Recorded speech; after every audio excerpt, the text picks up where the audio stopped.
તવરા મંગલમઠ ખાતે ચાલી રહેલી રામકથાના ત્રીજા દિવસે શ્રીરામ જન્મોત્સવની ઉજવણી કરાઈ. તવરા પવિત્ર સલીલામાં નર્મદા નદીના તટે મંગલમઠ ખાતે પરમ પૂજ્ય મંગલદાસ સાહેબના સાનિધ્યમાં જાણીતા કથાવાચક પરમ પૂજ્ય ત્રિલોચનાબેનના સ્વરાંકન સાથે ચાલી રહેલી રામકથાના ત્રીજા દિવસે ભગવાન શ્રી રામજીના જન્મોત્સવની ઉજવણી કરાઈ હતી. ભગવાન શ્રી રામજીના જન્મોત્સવની ઉજવણીની સાથે પ્રેમભાવથી જો કથા સાંભળીએ છીએ તો આપને ભગવાનના દર્શન થાય છે, તેમ પરમ પૂજ્ય સાધ્વી ત્રિલોચનાબેને જણાવ્યું હતું. વધુમાં જણાવ્યું હતું કે જ્યાં પ્રેમ હોય ત્યાં ભગવાન અવશ્ય હાજર હોય છે.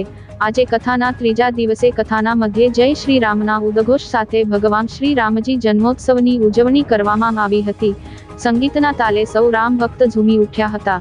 તે સમય દરમિયાન સમગ્ર કથા મંડપ જાણે રામમય બની ગયો હતો.